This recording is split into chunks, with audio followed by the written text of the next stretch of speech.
Alrighty then, now we can kind of summarize a little bit these three historical roots and some of the main historical mileposts that we've seen along the way. I would just like to introduce you, or just to kind of summarize for you, our Wimple roots. But now let me get out of the way so you can see what this looks like.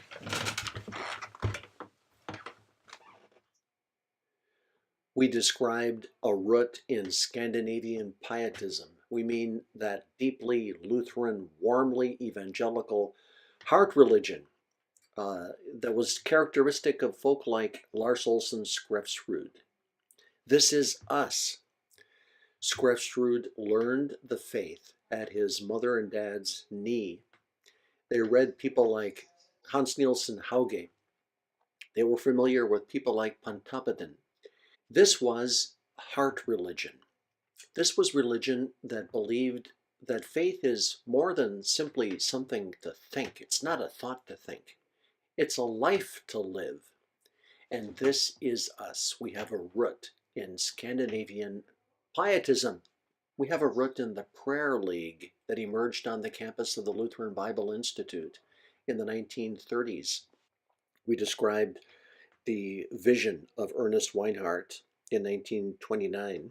We described the powerful movement of God's Spirit that was happening on the campus of LBI. We described the creation of a South American Mission Prayer League on the campus of LBI that met all through the 1930s and eventually sent out missionaries, old Ernest Weinhardt and then that young John Carlson. We sent them off to Bolivia in 1937. This is us too. We believed in community prayer for strategic advance along the frontiers that we've discerned in the world. And then we were an experiment in commissioned living.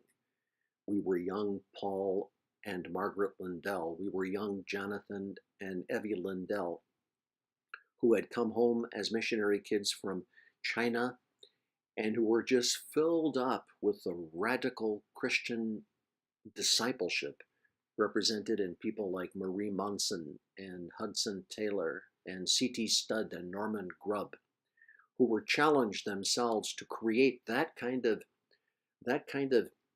commitment, that kind of missionary zeal and enthusiasm within the Lutheran family of churches. That's who we were too. These are our roots. So this then gives us a kind of timeline, and it'll help you understand how these roots play out if you get kind of in mind some of the key dates. 1867, the Santal Mission was formed 150 years ago last year, there in a place called Benegaria, when Lars Olsen Skrefsrud and Hans-Peter Borison, Caroline and Anna laid the Ebenezer stone in Benegaria. 1867. 1891, the Santal Mission was formed in Minneapolis. And this actually went on to become the World Mission Prayer League. 1891, Santal Mission opens an office in Minneapolis. Later in 1972, that thing merged into the World Mission Prayer League. Weinhardt's vision in 1929. He has a vision in the Western Sudan of Africa. And this was the 12-point vision that really gave birth to the prayer movement on the campus of the Lutheran Bible Institute, what became the World Mission Prayer League. 1937, the South American Mission Prayer League was organized on the campus of the Lutheran Bible Institute. And then later that very year, in December, they commissioned and sent out John Carlson and Ernest Weinhardt for South America, to Bolivia. 1945, the World Mission Prayer League was incorporated in Minneapolis, and its director was none other than Paul Lindell. And in 2018, we're writing our sequel, aren't we? We're finding another chunk of timeline that has yet to come before us, and now we're writing a sequel for a future that God has is writing with us and through us in the world. So those are our roots. Those are some of the timeline. And this is the kind of fruit that all of this story has given. We are an organization that's committed deeply to prayer. And it's not accidental. This was part of Weinhardt's vision. This was part of Taylor's experiment. This was part of Skrefsrud spirituality. This was part of Scandinavian pietism, a commitment to prayer. We're committed to the frontiers. And this isn't accidental either. Long before William Shatner and his famous refrain to boldly go where no one has gone before, long before that, well, we had people that were looking to the interiors, to the frontiers, people like Taylor himself, and people like Skrefsrud, people like Clarence Granlund were looking always to go where the good news has not yet gone. Even old Luther said one time that the gospel is always wanting to find where it hasn't been preached. The gospel is always pressing out, wanting to be shared where it hasn't yet been shared. We're committed to community. When Paul Lindell created this Lutheran World Crusade back in the 1930s, it was committed to a concept of radical Christian community. We have lived together off and on throughout our long history. We've committed to one another to do what we do in the world together as sisters and brothers in community. We're committed to simplicity. We're committed to do things as simply as possible with as low overhead as possible so that we can use the resources that God has given us as effectively as possible. One of our early missionary pioneers, a woman by the name of Corinne Fenner, who went early in the history of the mission to Bolivia and followed in the footsteps of Ernest Weinhardt and Hildegard.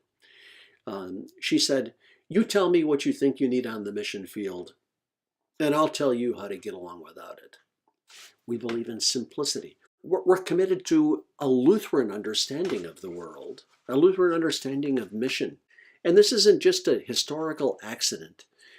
We are Lutherans by commitment and by conviction. We believe that understanding that salvation that comes by grace through faith, that these kinds of things are not incidental or immaterial to the cause of mission in the world. These are our throbbing center. We believe in ministry holism. We believe that it's not enough simply to speak good news. We need to live good news.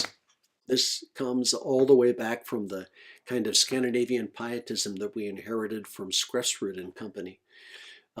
Those guys, those folk, they were so committed not only to telling the good news to get people saved, but also acting out the good news to get communities healed and families made whole and the poor served and the sick healed. We believe in partnership. We believe in doing things together wherever possible. And now then the next bit of fruit, that remains to be seen. As we have said, we're writing a sequel, and we will see how the tree flowers and where the fruit comes, and how all of these things will together produce a new set of fruit and initiative and adventure and obedience for the World Mission Prayer League today and in future. So there you have kind of a summary. We've got some roots, we've got some historical timeline, and we also have some fruit that is leading us into the future in the adventure of Christian mission today and tomorrow.